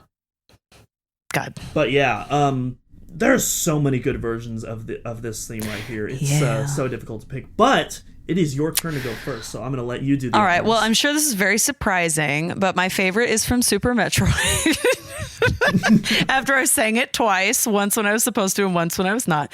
I really like Primes as well. They're very similar. But I think for Super especially, it gives me a lot of nostalgia since it was my first Metroid game I played. And clearly I can sing it by heart in every way and just picture exactly where I am from my damn little Chozo statue standpoint. But yeah, I love the Super Metroid version of it, hands down. This is probably the hardest pick for me because there's so many versions of these that I love. And it's like choosing a favorite child. It really is. I know. So I'm gonna go off my honorable mentions list. Okay. First off, Nintendo Land. Again, a fully orchestrated version by Ryo Nagamatsu. Just sounds absolutely fantastic. I actually use it as one of my dono sounds on Twitch. Oh, that's awesome! So it's so perfect. Yeah. I do it with that little GIF of like the Samus with both of her arm cannon and her arm raised, and she's like shaking in excitement. You know yes, the one I'm I know talking exactly which one. Yes. Yeah, it's such a good combo. That's wonderful. But so yeah, that's an honorable mention. The Dread version, I really like the new version in Dread. Yeah. I wasn't sure how I felt about it at first, but it's really grown on me, and I really like it now. I don't hear a lot of people talk about this, but I really enjoy the Metroid Fusion take on this. Oh, theme as well. yeah. It's such a different. I don't even know how to describe the synths and the patches or the samples, whatever Hamano-san is doing on that version. But it sounds almost bubbly in its interpretation. Yeah. But I really like that version a lot. Obviously the original NES where it all started. I actually kind of prefer the Famicom version to the NES version. Oh, okay. There are some slight differences there. Yeah, sure. But obviously where it all started, that's such a good version. Yeah. But ultimately, I gotta go with the fan favorite, the Metroid Prime version of the item. Nice. Or the item collection. I gotta go with it. It's just everything about it. It's got the choirs. Yeah, the choir's it's so got cool. The beauty. It conveys the raw power of collecting a brand new item just so well. Yeah, that's it. Completely agree. It's tough. I didn't realize until I was thinking about all the different versions. I was like, wow, it really is in like almost every single game, if not every single game, in some way. Yeah, absolutely. And then in Metroid 2, I believe that's the only version of that theme that's in a different key as well. So that's really interesting. All the other ones are in the same key. Had to be different. And then they went back and they're like, no, let's not change the flow of things here anymore. This is too radical. Yeah, probably for the best. Yeah. As much as I think that Metroid 2 soundtrack is underappreciated, I'm not a fan of that item collection. Yeah, it's... Yeah. But, why change it Prime, if it's good? Super, two very good choices, both goats. Yep. But after that item, we're gonna dig a little deeper into Planet Zebeth with our next topic. Is we take it to Lower Brinstar or Red Brinstar. It goes by many. It has so many names. I believe this is Andy's favorite Metroid track of all time. Oh, nice. Right here. Don't quote me on that. I don't know for sure, but I'm pretty sure this is his favorite. Oh, right cool. Here. But Lower Brinstar. My pick for this. So obviously it appears in Super Metroid, where it all started, like many of these tracks. It appears again, not in Metroid Prime, but Metroid Prime 2 in the lower section of Torvus Bog. Makes a reappearance again in Metroid Samus Returns. And finally, we have it appearing during Quiet Robe's Story Hour in Metroid Dread. Yes. And that version of the theme in Metroid Dread is actually going to be my pick for my favorite version of Lower Brinstar. I absolutely love this version so much. And again, I believe this is another piece that Kenji Yamamoto did. Nice. I wish that we had official credits so I could verify it, but I'm pretty sure he did this one. Yeah. To me, this just feels like the pinnacle of the theme that he's worked up to. And while I have a lot of criticisms towards Dread's overall direction in the soundtrack, the recurring themes is not one of those criticisms, and I think, as I said, this is my favorite version of it. I especially love the whatchamacallit, the tambourine samples in this piece with those subtle metallic hits. I think that really brings the piece together. Yeah, definitely. Well, can I tell you a little secret? Are we doing another double? It's my favorite too. 2 for 2. Let's go. Yeah. Oh my God. So I'm a pianist primarily. And this is far and away one of my favorite uses of piano in the Metroid soundtrack history. I love the feeling that this arrangement gives me, the percussion's phenomenal. The like plucky synths just feel so interesting. They really grab your ear, they grab your attention. And then that piano just comes in and it's just delivering this gorgeous, like octaved out medley. And I love it so much. I love this track. I don't even know why I didn't think of talking about the piano. God, the piano's so in good. This track is It's so beautiful. good. It's so good. I love this one. I like Dread a lot. I agree, though. I wish it had more nods and homages to some previous games, but this was one of those tracks. I remember getting so excited when I heard it because, again, Super was my first one. And so I was so amped when I heard that this was in it. I was like, oh my God, like, there it is. It was so exciting. So a little off topic, because I've definitely talked about Dread's music in the podcast before, and for me, it's not so much the lack of returning themes, although I would have liked more. I would have liked to see a little bit more. Particularly theme of Samus Aran Galactic Warrior, because man, what a perfect time to bring that track back when the main point of that game is to go back to the ship. Like, how cool would that be to come out of Hanubi after defeating the final enemy? But this time it's sunny out, the rain stopped, and you just hear that. Anyways, I don't want to go on that. I guess my biggest issue with Dread's soundtrack is a lot of the instrument choices used, where a lot of the instruments almost feel like they're being played on toys, and it gives a lot of the boss themes in particular this feeling of whimsy, as if they came from an entirely different game. Like, I was listening to the SQ theme again. That's the little beetle bee boss that you fight, where it turns into the first chorus. Oh yeah, once he gets back. Oh yeah, I remember that. And I was listening to the piano parts again, and I'm like, this feels like something out of Super Mario Galaxy, which Mario Galaxy is one of my favorite games of all time, and I would love that track if it was in that game. But it just feels so out of place in this. Not quite the tone. In Metroid Dread. Not quite the tone. It's very odd. And then Ravenbeak's theme, I actually like Ravenbeak's theme. I like listening to it on its own sometime, but again, like in the context of Metroid Dread, like it feels like a Zelda boss fight, like something you'd fight in like a temple or something like that. But I see that. It doesn't really convey Metroid vibes. Certainly doesn't convey Chozo vibes when I think of like, you know, a lot of these Chozo archetypes of like what's been established in the series prior. So, but that's a whole other it's a whole can other of worms. Rant and very off topic. But the point, back to the main topic though, we both agree that at least Dread's take on a lower Brinstar is the GOAT, which you love to see. Agreed.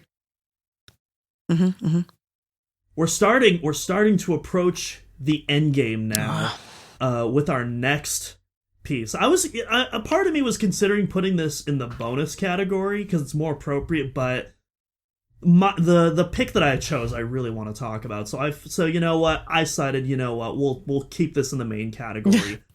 Tourian. Yes. The final area in NES Metroid where we fight Mother Brain, and then again in Super Metroid as well. Lacey, what is your pick for your ultimate take on Tourian? All right.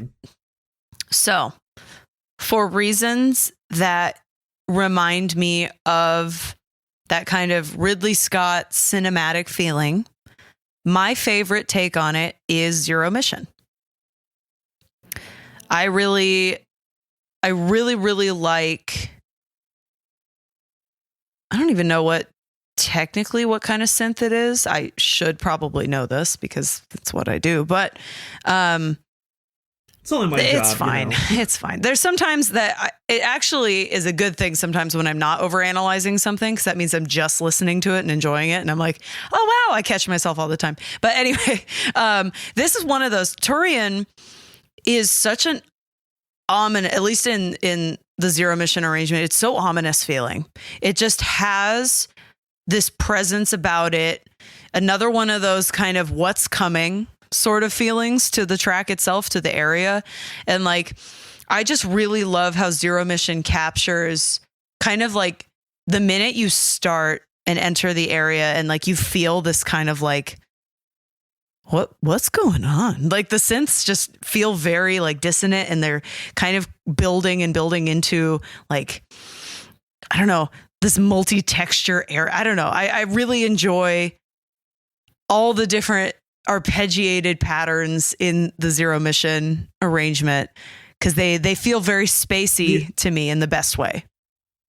The arpeggiation in that track is definitely like the highlight with its little like, oh my god, it's just nuts. Yeah, just going on and on. And the way it's constantly like rising and falling while the main melody of the track is like played below that, which is such an interesting take on it. It creates this really sinister atmosphere that feels very appropriate for that game, and I really like it. Yeah. But yeah, I think it's well done in Zero Mission. That's just my take. But that is not my pick. What is yours? So my pick, and I definitely talked about this before on the podcast about a couple months ago, probably when I was reaching out to you to get on the podcast. Oh, nice. Actually was when I talked about this last.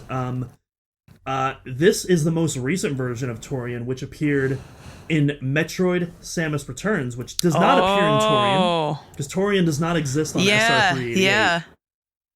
This caught me so off guard. I was not expecting this arrangement to happen. So in Metroid 2, typically what happens is, you reach the end game, and the counter goes up, and it plays another version of kind of the Metroid theme that's been playing before, but the tempo is higher, it's in a higher key as well, and that's, but instead in Samus Returns, they play what starts off sounding like an original piece of music, and and again, it has like these kind of signature Metroid, gross, grotesque, organic sounding synthesizers with this like, and I'm just like, ooh, this is nasty. I love that we're describing Metroid as nasty too. Like some of the sounds. Oh, absolutely. Well, because like Metroid, it's gross, it's organic, it's disgusting. I love it when the music emulates. Yeah, that, totally. Like, and especially for Metroid 2, like once you get into that Metroid layer,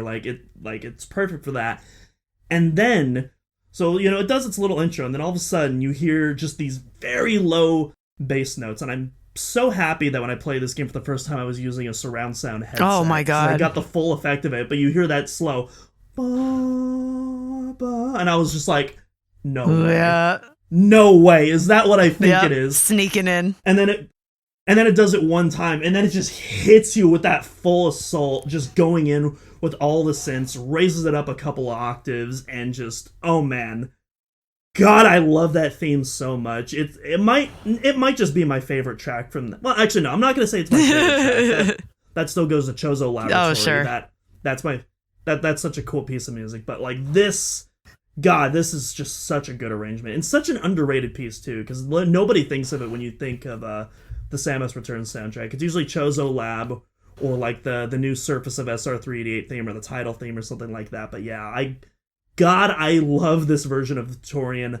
I'm going to stop talking because otherwise I'm just going to start going in a circle and repeating myself. No, that's a good one, though. I always forget about Return of Samus sometimes. It's like I've done a couple things for Metroid 2, but like that was a game I have not beaten. So I think I just always mentally put it in a different place in my mind. But yeah, that soundtrack is so interesting. It's so like, there's so many haunting themes in it. It's great. Yeah, Return of Samus, it goes for the original Game Boy version, at least not Samus Returns, but it goes for more of like a live soundscape for the most part, as opposed to a soundtrack. Yeah. Like you have the Surface of SR88 theme, which feels similar to Brinstar in that it feels like the safe zone. It's like, okay, this is the soothing main melody theme. This is where the less deadly creatures are. This is our safe zone. But then once you start going out to the areas, you have kind of the bleeps and bloops, or kind of these dissonant sounding melodies in like the Chozo Ruins theme and stuff like that. And so, it doesn't work for a lot of people, and I can definitely understand why, because it gets repetitive at some point. I personally really like it. I think it adds to, well, we could talk about it for a while, but I think it definitely adds to like the gameplay itself. And not necessarily being a standout theme, but meant to just accentuate what's going on in the game itself. So For sure, absolutely. Moving on, I almost skipped one. I just realized. Not this one. I love this one. Oh yeah, we're not skipping. We're not skipping our next one, which is Planet Tallon 4 / Record of Samus. Yeah.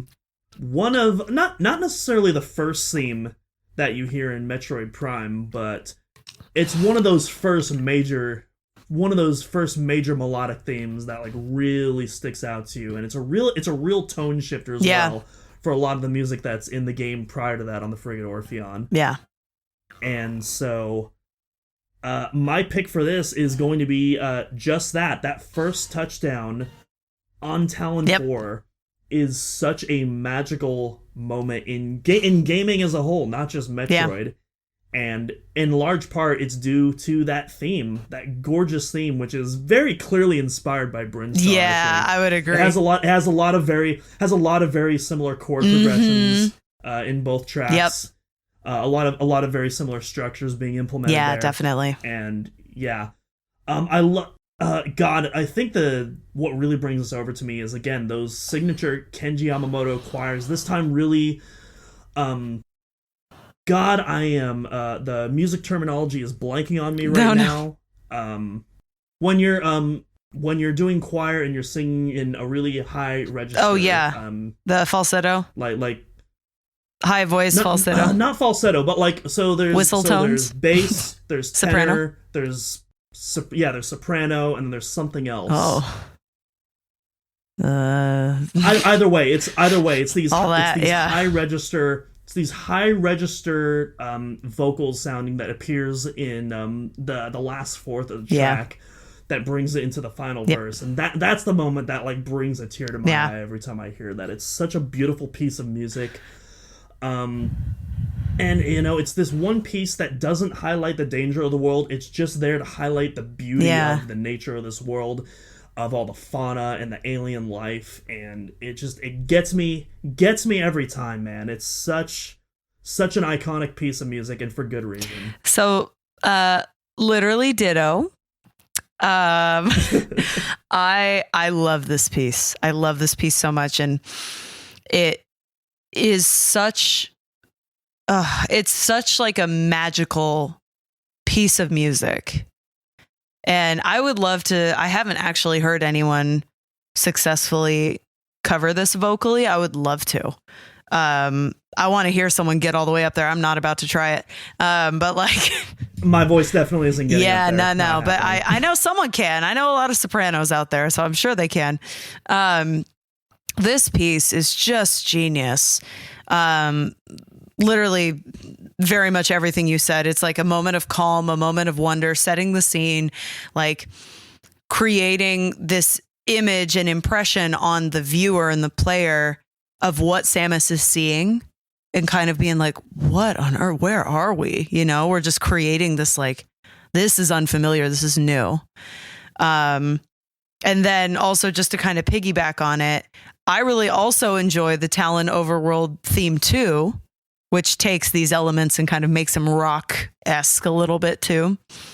And that may be covering on my channel very soon. You may see a cover of that coming very, very soon from me. Hint, hint, wink, nudge. Not saying anything, but yeah, I love this piece. It's so cool. It's such a unique piece. Yeah, it's so fantastic. There's a lot of good versions. Like I also mentioned, of course, Record of Samus, which that's the version that plays when you finish the game, where it's very much this celebration piece, and I absolutely love that piece as well. But for me, that introduction to Tallon Overworld piece is just pure beauty. Yeah. Can't be beaten. Yeah.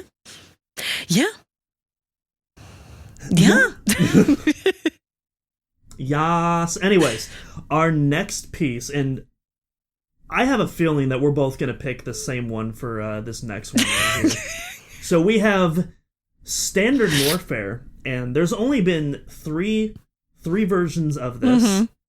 And I went first last time, so I'm going to let you go first, because I have a feeling I know what you're going to pick. Well, I don't know what that could be. All right, so I really wanted to say ultimate because it's just so off the wall. And it in a great way, and it's very unique and cool. But my favorite is Zero Mission. Surprise! Wow. Yeah, I just there's something about Zero Mission's sound choices that really resonate so much with me. Yeah, I don't know. It's plain good. It's one of those that like, there we go. It's like it's very much like 80s and 70s synths, like what I like so much. So I think that's probably why it's not crazy hard for me to imagine why I like it and I'm drawn to it. But yeah, it's Zero Mission for me. Well, Zero Mission is my pick as well. I absolutely love this version so much. And it's really interesting because most of the recurring themes in Zero Mission really try hard to emulate that of the original, but Norfair is one of those rare exceptions where it's this very unique interpretation done, where of course you have the signature Kenji Yamamoto choirs in the background. Yeah, I was going to say the Yamamoto choir is going strong on this one. Always going hard with the choirs. But what I really like is that main verse, the da na na na, where that bass guitar comes in. It's very subtle in the background, but it takes what was this very daunting track in the NES and it turns into this really beautiful piece in Zero Mission. And I really like it contrasted because the area is still like meant to be like a tough as nails area, like a literal gauntlet to travel to on your way to Ridley's Lair. But I really like the juxtaposition there of creating this beautiful theme because at the end of the day, the wildlife, it's not evil, it's just wildlife, and I like how the track depicts the wildlife as just that. Even though, because you're entrenching on its territory, it's trying to kill you. And so I really like that there. I don't know if that was intentional or not, but that's my interpretation. I like that. I think it makes sense. I think it was intentional in the way of like, this is the world, you're a part of it, but this is what's going on around you. And I think the music really complements that kind of space. And then, of course, you also have an original verse at the end of Zero Mission, not present in the NES, where... Again, Yamamoto-san going ham on those choirs and bringing in, I believe, that same sample from Magmoor Caverns of those the wooden stick drums. Yeah, as well. I think you're right. Really cool to see that returning as well. So. Little nods. That genius lad. Please come back for Prime 4, Yamamoto. Please, we miss oh you. God, Really please. I ask for so little. That needs to happen. Well, coming up next, I think, is the big one for a lot of people.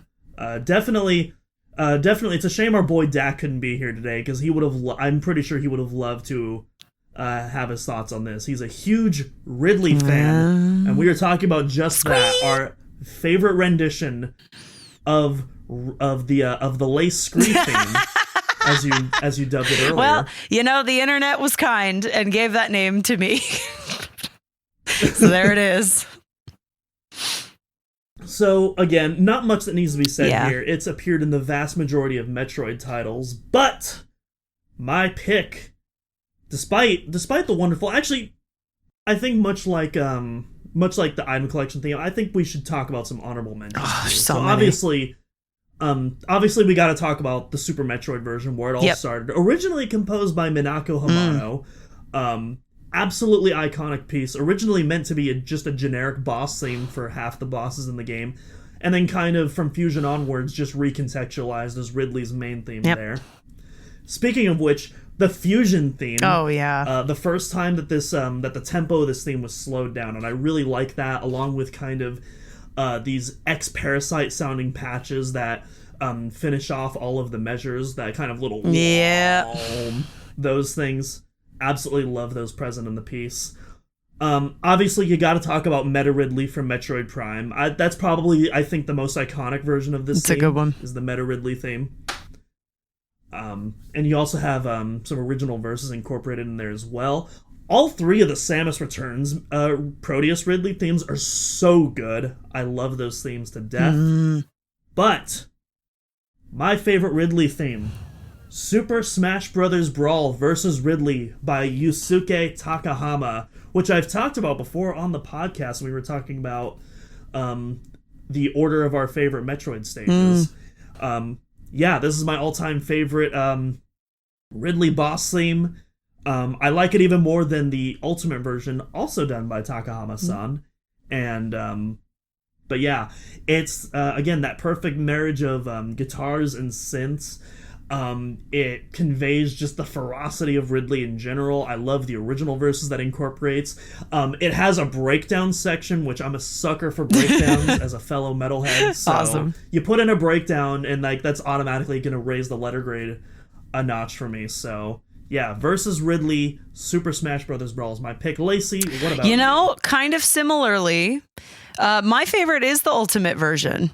Nice. And it's funny because I do love the Super version, and I was very inspired by both of these arrangements when I was making my version of it, because I tried to actually, and I think kind of successfully, use synths from both to kind of create this like fusion of them. I forgot how good the Metroid Fusion version is of this, actually, which it doesn't affect my answer, but I'm glad you mentioned it, because that one is so different. And it's such a cool departure from like the high energy. So anyway, I really enjoy Ultimate's use of like a lot of synth texture, the guitars, obviously, the stops, a lot of different like production tape stops to really create this just like this feeling of like his wings are coming for you and you just got to like get out of the way, or, I think that the arrangement in Smash, both Brawl and Ultimate, really like they make Ridley such a formidable opponent. And in Ultimate, physically, he's huge, but like it's such a great addition to what a scary beast Ridley is. And I think this theme is just so well done in both of those games. But for me, for my listening, the Ultimate arrangement is my favorite. Yeah, like I mentioned earlier, like I think these tracks do a really good job of conveying Ridley's ferocity and his ruthlessness. Yeah, he's a beast. That he has a lot more in comparison to other boss fights. Definitely. He's a beastie for a reason. I mean, there's a reason he earned his own song. Ridley energy. Yeah, exactly. That big Ridley energy is a real thing.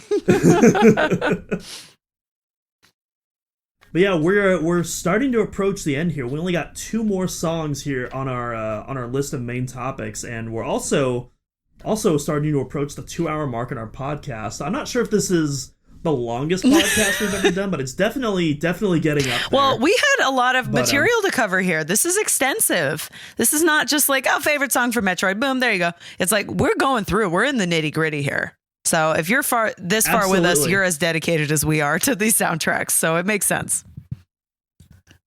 Yeah, it's, again, very cool to have a fellow musician on here, so like we can really get into the nitty gritty of what's going on in these songs and just like work off that, for sure, which I absolutely love. But yeah, our second to last for our main topic, and then we'll save those bonus topics for another show probably. Okay. But the last of our main topic today. Another very iconic Metroid theme, the Escape theme, particularly the original NES version where it all started. You have a version that appears in Zero Mission, you have Metroid Prime 2, and you have the version that appeared in Smash 4. Lacey, what is your pick for your favorite Escape theme? So my favorite Escape theme is from Echoes, from Prime 2. It's okay. So I think I mentioned in my cover that I did of Kraid's Lair, I included something that was kind of similar to like John Carpenter, something he used in his score for the movie Halloween, where it's kind of like this slicing sound that's repeated constantly to create like a percussive topper, we call it in production. So like there's this feeling of like something's moving constantly. And I think for an Escape theme, you need motion in your piece. And for me, I think in Echoes with this theme, it's just like constantly making you feel like you got to move. You need to move right now. And this tiny element is so much enough to just be in my ear. And I'm so stressed already because I need to get out. And so I'm like, oh no, I need to go. I need to move. But I really enjoy all of the synth patches that are used in this escape theme in general. And I think, yeah, the like drums, percussion-y kind of stuff that's in the background. It's not super featured in the foreground production wise, but like, it just creates this movement, and it's very successful. It's very stressful. But yeah, Prime 2 is my favorite escape theme. And I wanted to say an honorable mention I had also, I don't know if it counts, but Dread's escape theme I thought was very cool as well. So I wanted to mention that. I'd say probably not, because that isn't. It's so different, music, but it was like, well, it served the same purpose, but yeah. Mm-hmm. Same here. Metroid Prime 2 Echoes, as many listeners of the podcast know, is my favorite Metroid soundtrack of all time. Yeah, I think Echoes is just an absolute immaculate work of art. I mean, not to say that the other soundtracks aren't also immaculate works of art, but I think Prime 2 is just the absolute pinnacle of like what can be done in in that Kenji Yamamoto style. And this variation of the escape theme is one of those for sure. There's so much cool stuff going on. You mentioned kind of those John Carpenter kind of influences, and that's permeated a lot throughout the Prime 2 soundtrack, which I think is very appropriate. There's these moments that feel very similar to like the Friday 13th. And it's all throughout the soundtrack, including this escape theme, and I love it whenever he does stuff like that. You also have a really unique piece of this soundtrack. Typically, the alarms that'll play during an escape sequence, those are separate sounds off in the background. But for this escape theme, they're actually part of the theme itself. It's so cool. And they're played in triplets to combat the typical 4/4 of the regular percussion. It's so cool. It's so cool. Oh, I love it. It's genius. I mean, talk about intentional composition, right? Like, not just writing a piece to go along with what is going on. It's like, this was written for this sequence, period. Like, it's brilliant. It's absolutely brilliant. Absolutely. And then, of course, again, you got those signature Kenji Yamamoto choirs of course. that bring up the recurring verse when it comes up the second time. Absolutely love when that comes up, and I think it works especially well when you refight Dark Samus while the counter is going down. It feels super appropriate to have all that come together then, and I mean, pretty much otherwise everything you echoed before, like all the instrument choices used are so fantastic. It's a great piece to listen to on its own. It reflects the environment in the game so well. It's the pinnacle. Yeah. It's just a great piece. Out of curiosity, being a metal fan that you are, what are your thoughts on the Doom games by any chance? This will make sense in a bit. Okay. I like them. I like Doom. I've done a couple Doom covers too. Nice. Yeah, Doom's fun. I like Mick Gordon. Definitely cool composer. For sure. I only say that because I actually did a mashup with that escape theme with BFG Division. Oh my god, I can totally hear how that works in my head. I'll have to send you a link to that. Please do. I'd love to hear that. Personally, I think I've done better mashups since then, but like in my community, it's like a fan favorite. Cool. Everyone like goes off on that. It's oh my god, we'll talk about putting like two like action-packed songs together. It makes so much sense. Yeah, it was definitely a lot of fun to put together. Neat. But enough shilling from my end. We have reached the final topic of today's We've arrived. This has been a lot of fun so far. But unfortunately, everything has to come to an end eventually. But similar to our favorite title theme where I just decided, you know what? Let's just do every single title theme. I felt like an appropriate way to end this segment would be, why don't we just do our favorite credit sequence / staff roll in the entire series? Oh. All right. And I guess it's my turn to go first anyways, but again, everyone on the podcast, because I've talked about it before, knows what my favorite staff role is, and much like the escape sequence, the Metroid Prime 2 credit sequence is one of my favorite pieces of music ever created. I love this credit sequence so much.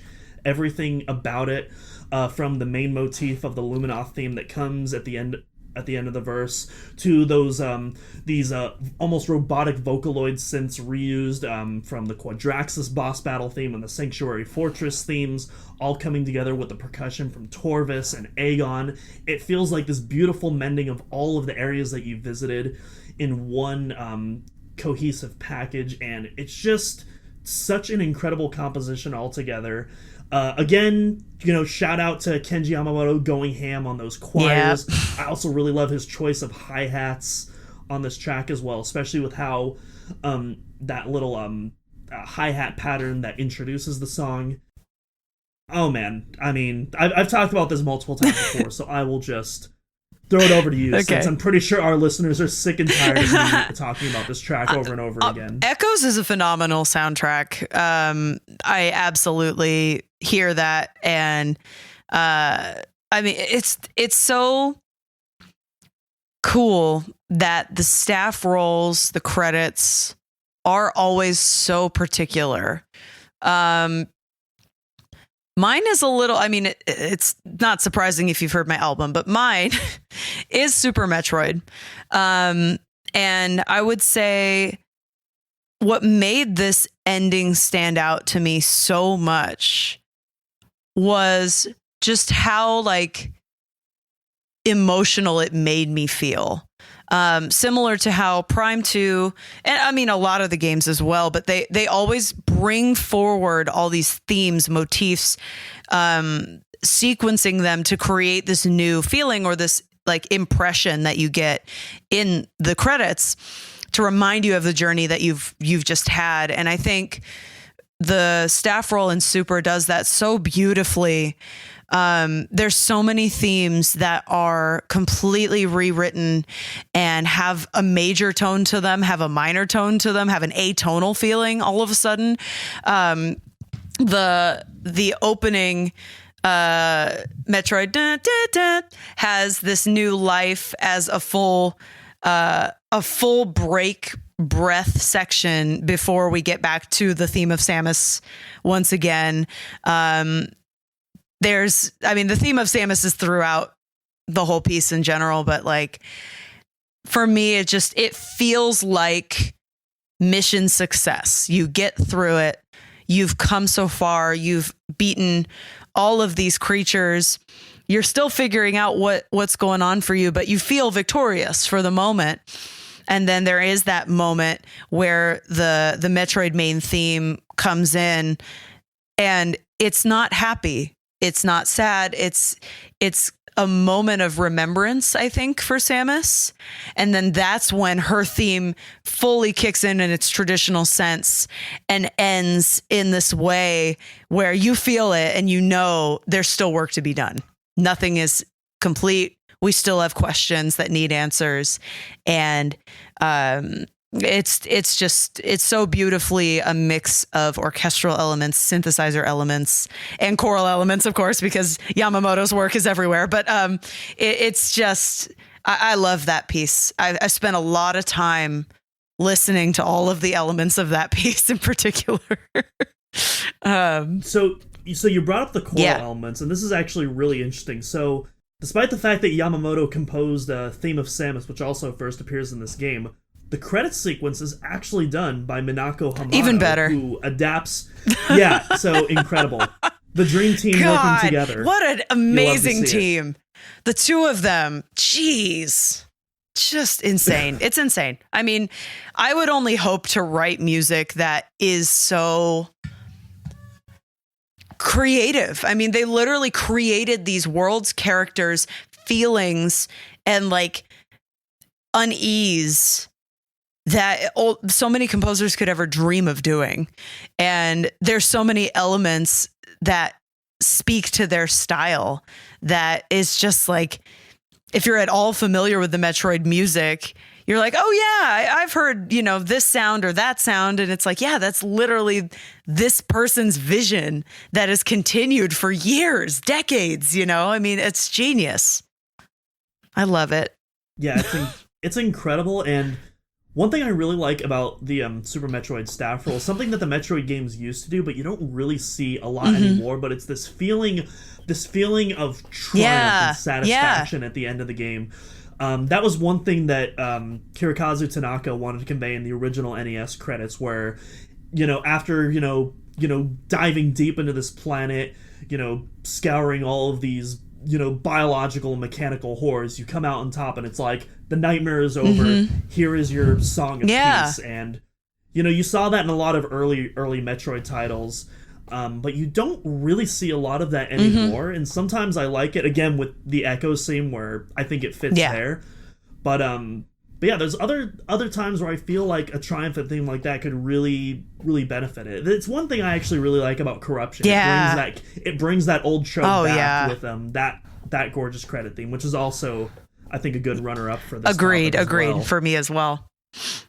Yeah. Ugh. But yeah, that is our main topic wrapped up. We went through quite a lot of songs. Yeah, we did. And yeah, Lacey, this was such a fun conversation. I'm so glad. It's so good to really dig deep into the nitty-gritty of music theory of my favorite series of all time. With oh, absolutely. I'm always game. This was very fun for me, too. Yeah, absolutely. I'm so happy we finally got an opportunity to do this together, because like we mentioned earlier, we've been planning this for a couple months now to get you on the podcast. Yep. Yeah, and hopefully we can get you on next time when all the boys are back and you can meet our other two hosts, Andy and Dak. I'm coming for you, gentlemen. Let's go. But absolutely. Yes. But yeah, we had a lot of fun here today, and for our viewers, I hope you had fun as well. And yeah, otherwise, replug Lacey's stuff again. Metroid Next Mission is out right now. You can download it or buy a CD copy with the link in the description. Otherwise, before we head off, Lacey, do you have any other thoughts that you want to get out there? Thank you so much for having me. We're going to manifest some Metroid Prime 4 news soon. I think we should just put it out there in the world that it could happen, because goodness knows I will definitely be covering it if and when all that happens soon. But no, this is really fun. Metroid is a franchise that I always wanted to get into for years, but I just never had a console that Metroid was on until adulthood. So it's been fun to be able to, approach it a little bit later. But everyone has been so kind to me and so open to teaching me about Metroid and, ultimately inspiring me to check out the music for myself. And then obviously that led into all this, but it's just such a wonderful community, and I'm so honored to have been accepted into it so quickly. And I look forward to pursuing so many more meetups and community events, and believe me, I'm in all the groups now. I'm in the know. But it's just been such a journey to join this scene, and I'm so grateful and thankful to all of you for being so welcoming and kind to me. So definitely check out my album if you're into Metroid. Check out my YouTube channel. I make full production music videos on my YouTube channel, and I've done a few Metroid videos, and I do have a couple more big shoots coming up soon, so you can look forward to that. But yeah, I'm wherever you are on social media, so you can always find me at Lacey Johnson Music, just about anywhere. Absolutely, and like you mentioned earlier, I'll see if I can catch that Mag West show, because that is significantly closer than I'm used to MagFest being. I didn't realize it was in San Jose. Yes, I should plug that. So if you're in the San Jose area, August 19th through 21st, Mag West is happening, and tickets are currently on sale now. You can use code Lacey Johnson to actually get $20 off of your pass. So use it. Yes, and you can catch me there, and I will be performing Metroid. It is very much in my set. So yeah, y'all can look forward to that for sure. But plenty of fun live video game music and nerdcore happening. You don't want to miss it. It's going to be a great year. Absolutely. Well, folks, there you have it right there. Another episode in the books with our wonderful guest again, Lacey Johnson. Overall, wonderful. You'll love to see it. You can catch Omega Metroid on Twitter at Omega Metroid. And if you want to follow myself, that's at Doom Cross, and our other hosts, Andy Spiteri at Spiteri316 and Dakota Lasky at Dak City. I always love that username. But yeah, that'll do it for today's episode, folks. Don't forget to catch weekly episodes of the only weekly Metroid podcast in existence at OmegaMetroid.com, which can also be found on Podbean, YouTube, Spotify, Apple Podcasts, and pretty much all of your favorite podcasting sources. And until next time, folks, we will see you all next mission.